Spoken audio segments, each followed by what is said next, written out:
Calling all retro gamers, calling all retro gamers. What's in the box?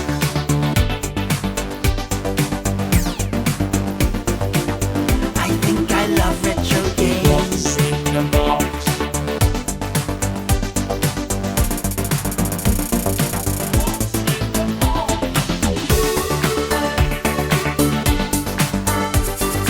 What's in the box? I think I love retro games. What's in the box? What's in the box? I think I love retro games. Yes, hello! It is me! It is Jace at Retrogames! Yeah, see, I told you I'd be here. I told you I would be here. And I'm here. Now, welcome to the show. New format. Okay, got a new title, a bit of a new music, a variation on a theme. What's in the box? Now, this is the bit of the show that everyone loved the best.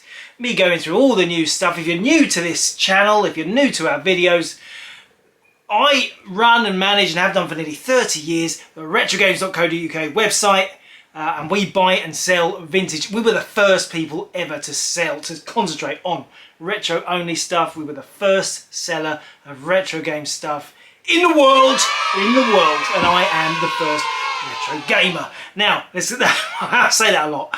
Let's get that out of the way. But yeah, so basically we get loads of stuff coming in and out, in and out, in and out, in and out. Stuff comes in. You know, we probably buy in 200-300 items a week, and we sell 200-300 items a week, and that's how it's carried on for the last, I don't know, 20 odd years at least, that kind of level. So yeah, I get a lot of stuff, and I like talking about stuff, and that's why we put the show out, let you guys see what we list in a week, and then we do it all again the next week. Now, regular followers, all my hardcore 44, the hardcore 44 sounds a bit sexy. Thank you for all your support, and I don't want you to worry, the Retro Game Show is going to come back. I like doing it, you like watching it. It would be crazy to not do it ever again. It's just having a little bit of a break while I get my breath and catch up a bit with all the stock stuff and all the site stuff that needs sorting out, rather than dedicating so much time to the video. So, little updates, a few episodes of this. What's in the box, where we just talk about what's new at Retro Games, but don't worry.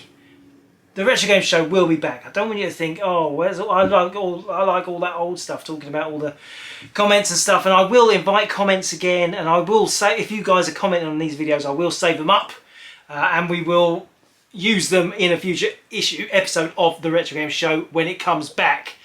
So it's weird, isn't it? I'm taking a break from the show, but I'm still doing a show every week. How weird is that? If you'd like, you know, the end of a series on TV, they don't just like, oh, well, we've got a little episode that will carry on. What? You mad? Anyway. What's in the box? What's in the box? Yeah, what's in the box? Now, the thing about what's in the box this week, starting the new show. Also, isn't it a bit weird that I decided to downgrade the show on the same day, on the very same day that Zelda Tears of the Kingdom came out? that could be a coincidence. Could be a coincidence. But I do want to just say, oh my God, what an amazing game! Just straight back. It's taken over my dreams and my life. What a brilliant piece of gaming that is. I mean, it's taking me right back to Breath of the Wild. When I first played Breath of the Wild, it's like, what? Oh, this is the best Zelda game ever. And here we are again. Feels like the best Zelda game ever. And don't listen to the reviews.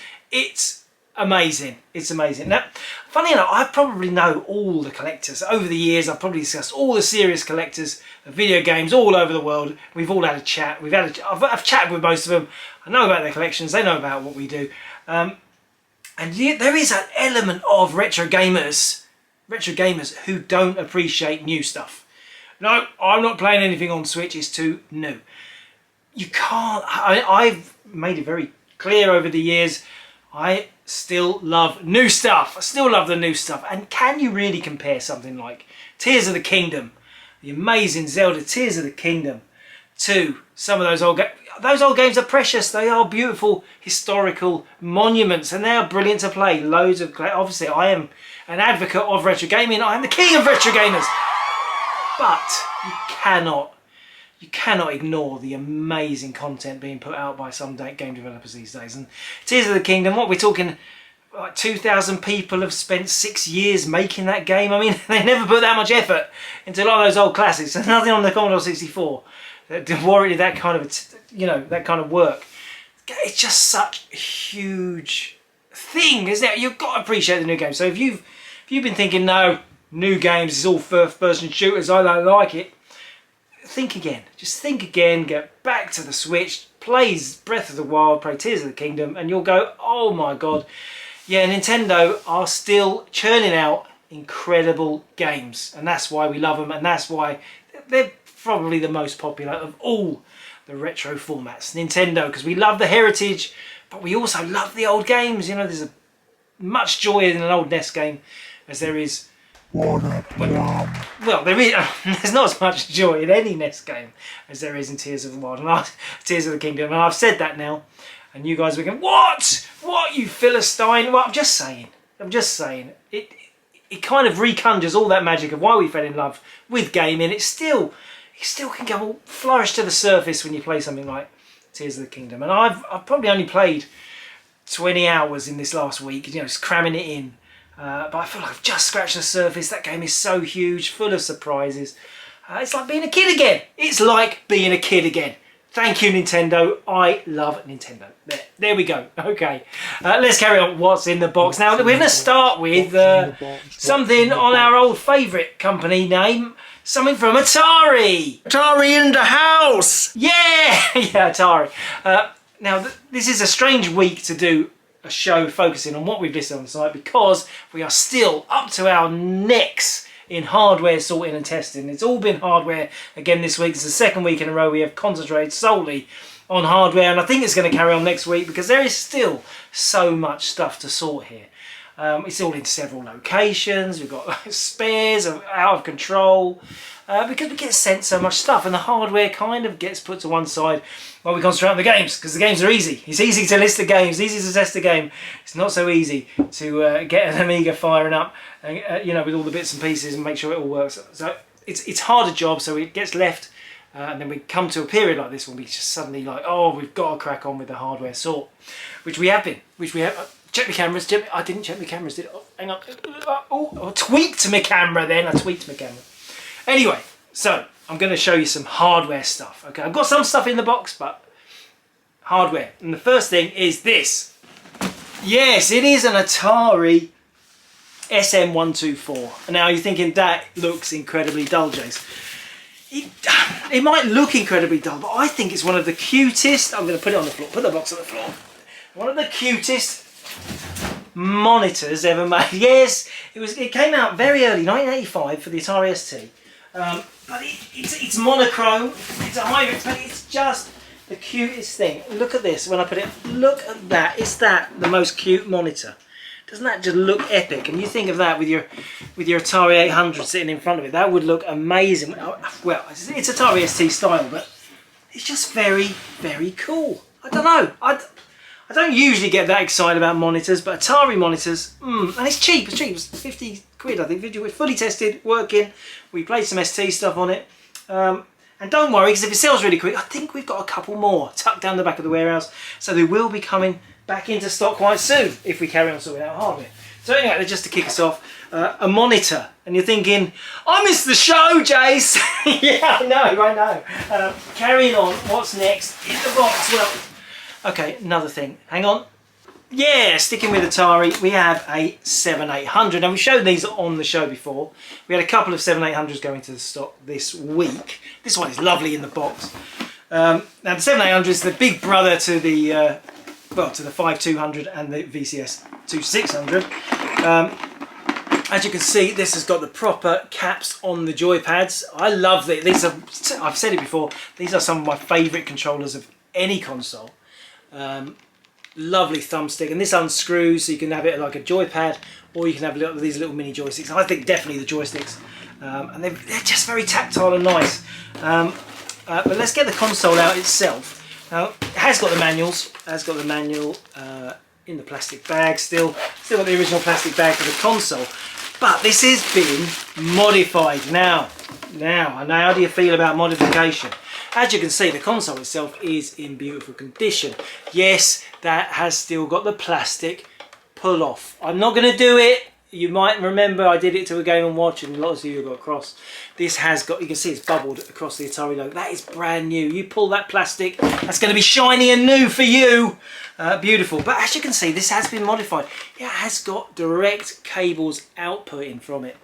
They're handy cables. It's got like AV, obviously AV, 3 colours, digital output, and it's got the power supply built in as well.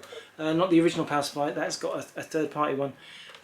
It works perfectly, nice digital output. I mean, the thing about the 7800, it was analog, tuning it into an old CRT.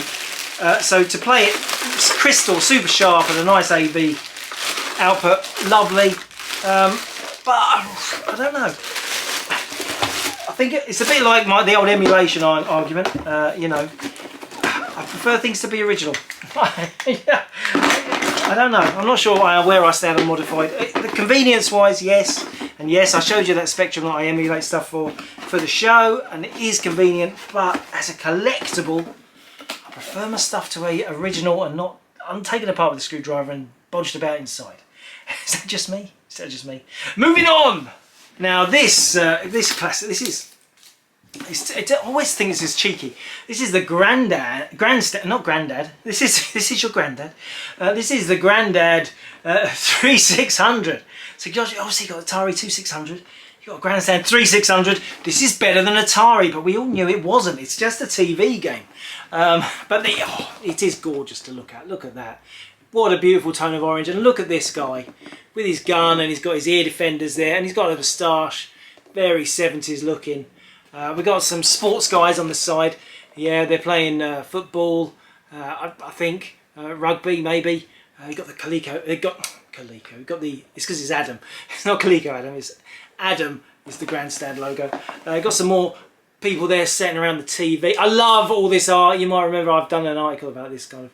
All this kind of beautiful art on the boxes. But this console. The reason I picked it to show on the show. Just beautiful condition, and you can see in there you got the gun, and that bolts onto the end. So you've got like the proper extenders, a couple of controllers, really beautiful colours. Look at that, they've gone for the dark brown. That's got a bit of tape on there, a bit of tape, but it is tested and working.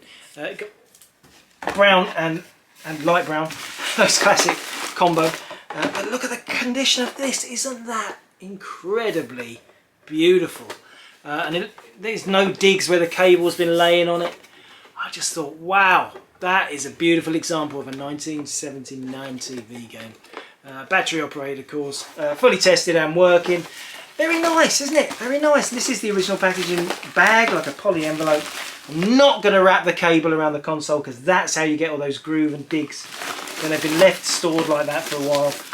So I'm just going to leave the cable there on top. I'm going to do that up. And I'm going to move on to the next thing. And here's a console we haven't had on for a while. It's one you all know, it's one you all love. It is the Panasonic 3DO. Yes, we had a 3DO in this week. Now, I often talk about how brilliant the 3DO was.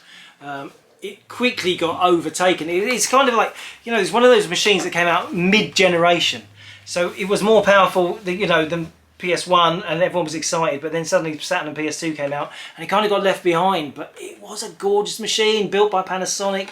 It's got a beautiful drawer open for the drive. You don't get that on a PS1. Yeah, I just think it's kind of iconic, and I love the way it's got these kind of like column feet. And this is a beautiful example, fully tested, of course. Let's just get the controller. And another original thing about I don't know, the controller's pretty standard style with a thing, but you daisy chain the controllers together. So you plug the next controller into this controller, then that next controller into that controller. You could play infinite players. Bomberman, infinite players. Except it didn't come out for video. But brilliant idea, daisy chain the controllers, because then you've only got one wire going from the TV, so you can only trip over one thing. And then everyone on the sofa can just like plug into the next person's controller. You're all in a line. I think it was a great idea. It's probably under considered how good that was, and also the fact that standard AV sockets on the back. I know other consoles did that, I mean the NES done it, but you know, it makes a difference having digital output on your old consoles. I mean, even PS1, PS2, they were still concentrating on RF was their core connection cable, and it's like, blah, blah, blah. We don't like RF. What's next? Okay, you're going to say, Jace, you're getting desperate. You're getting desperate. You're showing a cassette recorder. Yes, it's a cassette recorder. It is a Harwood Datamaster. These things are so retro, and they take me back to being a kid. Beautiful cassette player in lovely condition. It's a Datamaster. It's designed for computer tapes. Let's show that. Harwood. It's made by that legendary company Harwood. It's got the REM socket. What is it? Is it Electron that needs a REM?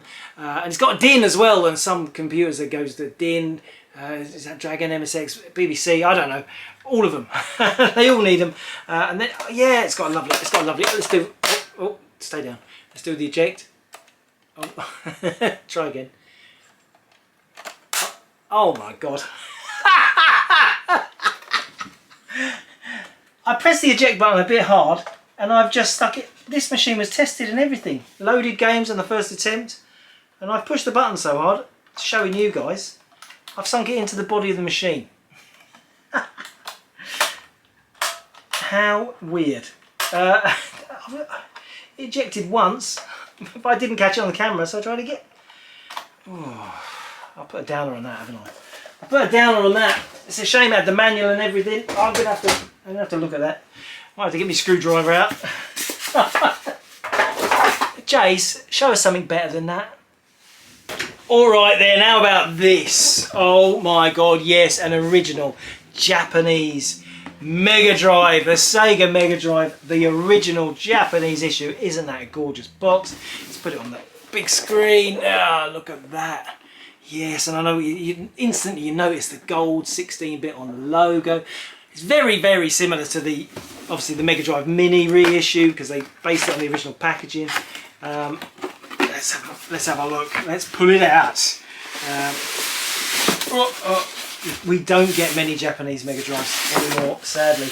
They are getting very hard to find. So they've got the poly in it. Has got the lid, very rare lid. It's a few little digs in it, and it's got a little bit of a chip there. But as you can see, still got the poly bag for the console. You've got the controller. You've got the poly bag for the TV connection. And yes, I can show you. It is digital. It's got a digital SCART connector, so yes, you will be able to play this in nice, good quality on your TV. It comes with a UK power supply, so you haven't got to worry about step down. Perfect. Fully tested, of course. You've got the manual. Manual's still in its original plastic bag. I don't know with Mega Drive. Oh, Jace, that's a bit boring. It's a Mega Drive. No, but a really amazing condition Mega Drive. Look at that. I'm going to just go slow here because that is stunning. I mean, we see so many Mega Drives. I mean, literally, probably seen 1,000 Mega Drives at least in my time. You do not see them in this condition. They're always world weary, battle worn. Yeah, fabulous, gorgeous condition. This has been locked up in its box for decades, and I just thought, wow, that is one. It's not cheap, but it is one hell of a lovely thing. Went on the site this week. I thought you'd like that. You getting bored of hardware yet? Time for the box. Okay, so what's in the box? What's in the box? It's still hardware stuff. What about this? This is a controller. This is a controller. This is for the Wii U. We don't cover much Wii U stuff. This is a Pokemon controller. It's Pokemon controller made specially for the Pokemon game on there. But it's got a lovely colour to it, red on this. I like that triangular shape. It's kind of semi-official. Hori. It's made by Hori. Semi-official controller. I just thought nice. Show that. You know, everyone thinks about, you think about Wii U, you think about playing stuff on the screen, but they did make proper controllers for the Wii U. Moving on quickly. What have we got? We have got some Atari ST, something for the Atari ST. Atari in the house. What about this? Now this is something I couldn't believe we'd never ever listed before. It is called the Synchro Express. And this is made by Daytel. You know those pesky guys at Daytel trying to make you rip games to pieces or copy them. or cheat at them. That's all they're about. It's like, oh, I can ruin this game. And this Synchro Express allowed you to plug in a second. I'll show you on there. You plug in a second disk drive in there, and you could just boot whatever you wanted. You could copy the one disc to the other disc with this cartridge. But I think there's other functions as well. It comes with a disc. I think you could rip the graphics, a bit like Action Replay. I mean, I'm not sure. But anyway, very, very rare for Atari ST. For all you Atari ST hackers out there, perfect. What about this? This is for PlayStation. We don't get many of these. This is the PlayStation HDD network adapter. Yes. These are strange things, aren't they? You can plug in your Ethernet cable there and you can get your PS2 online. You have to unscrew that little plate at the back, the expansion bay, and as this plugs in, and then with these two screws, bolt it onto the back of the PlayStation 2, and you can go online with it. I don't remember what games you could play online, but I think there was quite a few. But I think mainly it was Japanese stuff. I'm sure you guys would correct me. But I don't think there's much you could play this on a UK Euro PS2. What did you use it for? What did you use it for? I don't know. Anyway, they're unusual to come in, not particularly expensive either. What about some Sinclair stuff? Yeah, some Sinclair. You know, remember Spectrum. What about this? This is a RAM Turbo. This is the big alternative to the Sinclair's own Interface 2. It has 2 joystick ports. It has a through port so you can plug more stuff in, and of course it has this, the ROM cartridge port. Brilliant. Now sometimes the RAM Turbo, when you open the lid, is actually no connector in there, because this was produced as just the joystick interface in the same shape. I have seen that. So there's actually no ROM, but this has got it. You know, there's a few games came out on ROM cartridge for the ZX Spectrum, including classics like Jetpack, Psst, Cookie, Trans Am, Chess, Hungry Horace, stuff like that. Sinclair only game, but the limitation was you could only have 16K ROM cartridges, and as I've said before, if it had gone to 48K, we'd have had a huge market for games on cartridge. And you know, I'm sure the other Spectrums, the Plus 2, and the 128K, the Plus 2, would have had ROM cartridge built in. It would have changed the Spectrum quite a bit. It would have eased off the piracy. We don't know what would have happened if it wasn't for piracy and the Spectrum. So we just kind of like, just be thankful for what we got. Fair enough. And what about this? This is another Spectrum classic. This is the Interface 1. So released at the same time as the Interface 2. It gave you a joystick port. There was a joystick port. It fits right under the edge of the Spectrum. It again screws on like that PlayStation thing. You bolt it on. And it allows you to connect micro drives. Yes, there's the little port at the side. You get a ribbon cable connector that goes off to your micro drive, and you can daisy chain more than one micro drive in a row, and have loads of them all over your desk. But yeah, getting very hard to find the original Interface 1 by Sinclair. What's left? A few things. Oh, another device, and this is a Multiface 2. Like they tell, Romantic Robot made lots of copying devices. This is for the Amstrad CPC. So you've got a reset button, a stop there, and I honestly, I think it's a hacking device. It's a hacking device for this time for the Amstrad. Very nice, rare. We have some Nintendo stuff here. We have some 2DSs. Now we don't have these very often. We've got 3 2DSs went on the site this week. They're beautiful condition, they're like new. This has got red and white, beautiful. And if you don't know about the 2DS, it's basically it's compatible with all DS and 3DS games, but it took away the 3D function. And apparently under this is just one big screen, but they cut it with a bit of plastic to make it look like there is 2 screens, but it's actually apparently only 1 screen. They covered the top half so it's not touch sensitive, but if you took that glass away, apparently it would be touch sensitive under there, which I find pretty crazy. But it's a very nice machine, very lovely clear screen. I probably could turn it on because they have got charge, just to get that up.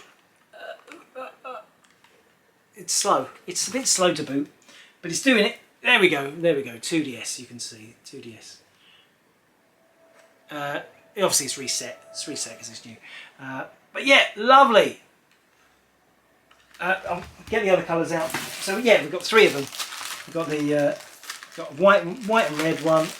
We've got the beautiful pink one for all you ladies out there. Maybe I like pink. It's okay. I could be seen in a pink shirt occasionally, so I don't think that's necessarily just for ladies. Though girls do like pink. It's a fact. I don't think I'm being sexist by saying that. I just think some girls do like pink. How do I turn this off? I think I'll just hold the button and then it will turn off. Well, yes, it did. One more of those. Is there one more? One more.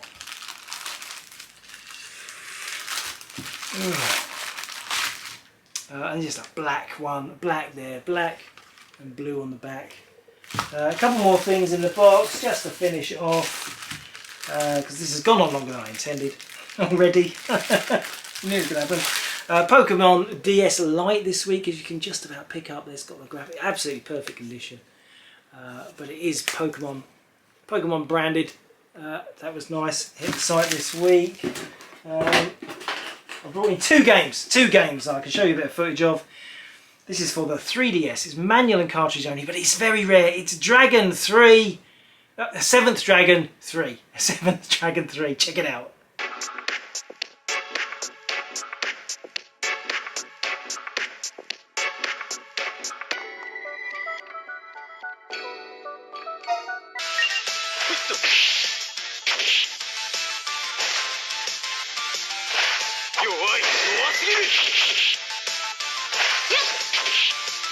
Yes, highly sought after for 3DS. And the last game in my box, yeah, it's Attic Attack! Yeah, one Spectrum game.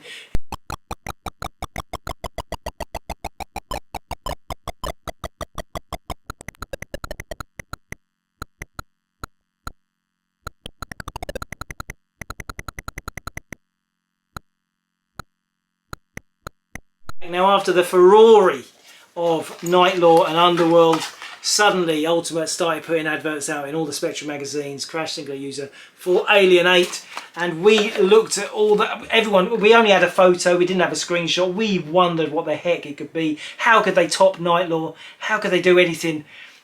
What were they going to do? They're going to blow our minds. It hit the shops. We all bought out. Oh, it's just like Nightlaw. It was a bit like that, a bit of an anti-climax, but it was a classic game and probably more fun than Nightlaw. And on that moment of glory that is Ultimate Play the Game, I'm going to say thank you for watching. Until next week, happy Retro Gaming, Retro Gamers! Retrogames.